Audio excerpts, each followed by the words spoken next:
Hi guys, welcome back to my channel. We are going to be doing a little bit of a different kind of video today. I'm going to be reading with you guys. So I'm going to be smoking and reading to you guys. So if you have something to smoke, feel free to light it up. And if you want to eat a snack or eat a meal or have a drink, go ahead.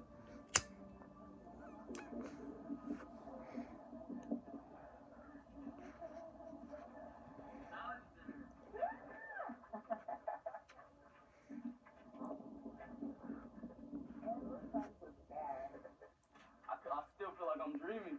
I feel like I just broke about this bitch. Alright, so today we're going to be reading The Perks of Being a Wallflower by Stephen Chbosky.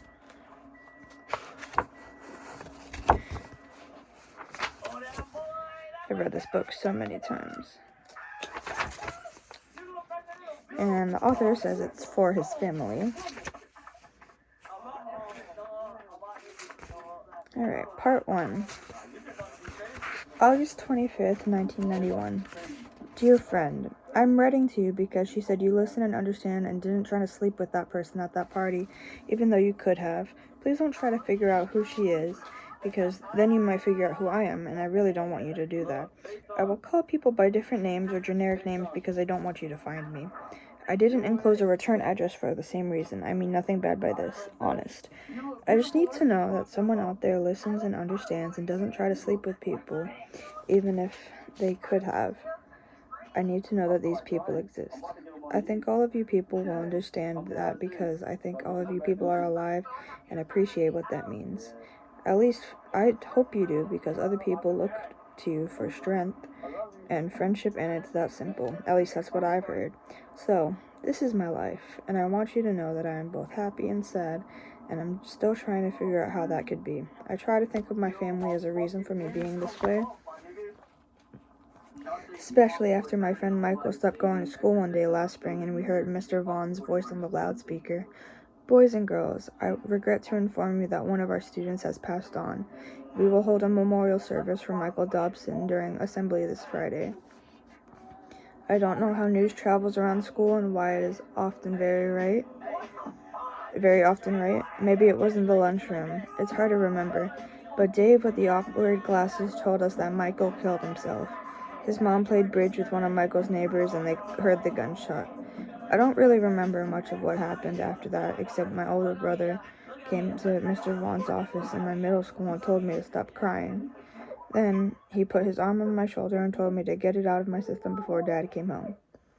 We then went to eat french fries at McDonald's and he taught me how to play pinball. He even made a joke that because of me he got to skip an afternoon to school and asked me if I wanted to help him work on his Camaro. I guess I was pretty messy because he never let me work on his Camaro before. At the guidance counselor sessions, they asked a few of us who actually liked Michael to say a few words. I think they were afraid that some of us would try to kill ourselves or something, because they looked very tense and one of them kept touching his beard. Bridget, who is crazy, said that sometimes she thought about suicide when commercials come on during TV. She was sincere, and this puzzled the guidance counselors. Carl, who was nice to everyone, said that he felt very sad, but he could never kill himself because it is a sin. Now, this one guidance counselor went through the whole group and finally came to me. What do you think, Charlie? What do you think, Charlie? What was so strange about this was that the fact that I had never met this man because he was a specialist, and he knew my name even though I wasn't wearing a name tag like they do in open house. Well, I think that Michael was a nice guy, and I don't understand why he did it. As much as I feel sad, I think that not knowing is what really bothers me. I just reread that, and it doesn't sound like how I talk, especially in that office because I was crying still. I never did stop crying. The counselor said that he suspected that Michael had problems at home, and he didn't feel like he had anyone to talk to. That's maybe why he felt all alone and killed himself. Then I started screaming at the guidance counselor that Michael could have talked to me, and I started crying even harder. He tried to calm me down by saying that he meant an adult like a teacher or guidance counselor, but it didn't work, and eventually my brother came by the middle school in his Camaro to pick me up. For the rest of the school year, the teachers treated me different, and gave me better grades even though I didn't get any smarter. To tell you the truth, I think I made them all nervous. Michael's funeral was strange because his father didn't cry, and 3 months later he left Michael's mom. At least according to Dave at lunchtime. I think about it sometimes. I wonder what went on in Michael's house around dinner and TV shows. Michael never left a note, or at least his parents didn't let anyone see it. Maybe it was problems at home. I wish I knew. It might make me miss him more clearly. It might have made sad sense. One thing I do know is that it makes me wonder if I have problems at home. But it seems to me that a lot of other people have a lot worse. Like when my sister's first boyfriend started going out with another girl, and my sister cried for the whole weekend. My dad said there are other people who have it a lot worse, and my mom was quiet, and that was that. A month later, my sister met another boy and started playing Happy Records again, and my dad kept working, and my mom kept sweeping, and my brother kept fixing his Camaro. That is, until he left for college at the beginning of the summer. He's playing football for Penn State, but he needed the summer to get his grades right to play football. I don't think that there is a favorite kid in our family. There are 3 of us, and I am the youngest. My brother is the oldest. He is a very good football player and likes his car. My sister is very pretty and mean to boys, and she is in the middle. I get straight A's now, like my sister, and that is why they leave me alone. My mom cries a lot during TV programs. My dad works a lot and is an honest man. My Aunt Helen used to say that my dad was going to be too proud to have a midlife crisis. It took me around now to understand what she meant by that because he just turned 40 and nothing has changed. My Aunt Helen was my favorite person in the whole world. She was my mom's sister. She got straight A's when she was a teenager, and she used to give me books to read. My father said that these books were a little too old for me, but I liked them, so he just shrugged and let me read. My Aunt Helen lived with the family for the last few years of her life because something very bad happened to her. Nobody would tell me what happened, even though I always wanted to know. When I was around 7, I stopped asking about it because I kept asking like kids always do, and my Aunt Helen started crying very hard. That's when my dad slapped me, saying, "You're hurting your Aunt Helen's feelings." I didn't want to do that, so I stopped. Aunt Helen told my father not to hit me in front of her ever again. My father said that this was his house and he could do what he wanted, and my mom was quiet, and so were my brother and sister. I don't remember much more than that because I started crying really hard after a while. My dad had my mom take me to my room. It wasn't until much later that Mom had a few glasses of white wine and told me what happened to her sister. Some people really do have it a lot worse than I do. They really do. I should probably go to sleep now. It's very late. I don't know why I wrote a lot of this down for you to read. The reason I wrote this letter is because I start high school tomorrow and I am really afraid of going. Love always, Charlie. Alright, that was the first letter. Okay, let's read the next one. September 7th, 1991. Dear friend, I do not like high school. The cafeteria is called a nutrition center, which is strange.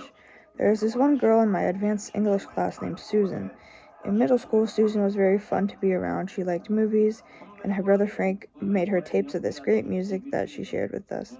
But over the summer, she had her braces taken off, and she got a little taller and prettier and grew breasts.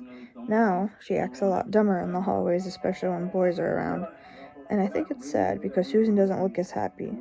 To tell you the truth, she doesn't like to admit she's in the advanced English class, and she doesn't like to say hi to me in the hall anymore. When Susan was at the guidance counselor meeting about Michael, she said that Michael once told her that she was the prettiest girl in the whole world, braces and all. Then he asked her to go with him, which was a big deal at my school, at any school. They call it going out in high school, and they kissed and talked about movies, and she missed him terribly because he was her best friend. It's funny, too, because boys and girls normally weren't best friends around my school, but Michael and Susan were.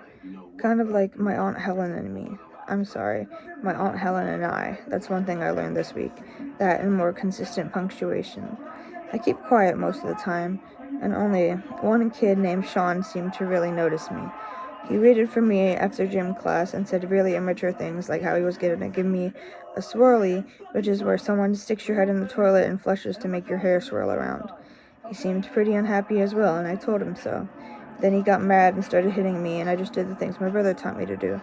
My brother is a very good fighter. Go for the knees, throat, and eyes. And I did, and I really hurt Sean.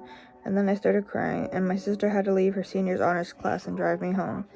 I got called to Mr. Small's office, but I didn't get suspended or anything because a kid told Mr. Small the truth about the fight. Sean started it. It was self-defense, and it was. I just don't understand why Sean wanted to hurt me. I didn't do anything to him. I am very small, that's true. But I guess Sean didn't know I could fight. The truth is, I could have hurt him a lot worse, and maybe I should have. I thought I might have to if he came after the kid who told Mr. Small the truth, but Sean never did go after him, so everything was forgotten. Some kids look at me strange in the hallways because I don't decorate my locker, and I'm the one who beat up Sean and couldn't stop crying after he did it. I guess I'm pretty emotional. It has been very lonely because my sister is being the oldest one in our family. My brother is busy being a football player at Penn State. After the training camp, his coach said that he was second string, that when he starts learning the system, he will be first string.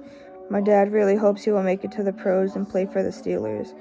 My mom is just glad that he gets to go to college for free because my sister doesn't play football, and there wouldn't be enough money to send both of them. That's why she wants me to keep working hard so I'll get an academic scholarship. That's what I'm doing until I meet a friend there. I was hoping that the kid who told me the truth could become a good friend of mine, but I think he was just being a good guy by telling. Love always, Charlie. September 11th, 1991. Dear friend, I don't have a lot of time because my advanced English teacher assigned us a book to read, and I like to read books twice. Incidentally, the book is To Kill a Mockingbird. If you haven't read it, I think you should because it is very interesting. The teacher has assigned us a few chapters at a time, and I do not like to read books like that. I am halfway through the first time. Anyway, the reason I am writing to you is because I saw my brother on television. I normally don't like sports too much, but this was a special occasion. My mother started crying, and my father put his arm around her shoulder, and my sister smiled. Which is funny, because my brother and sister always fight when he's around. But my older brother was on television, and so far, it has been the highlight of my 2 weeks in high school. I miss him terribly, which is strange because we never really talked much when he was around. We still don't talk, to be honest. I could tell you his position, but like I said, I would like to be anonymous to you. I hope you understand. Love, Charlie.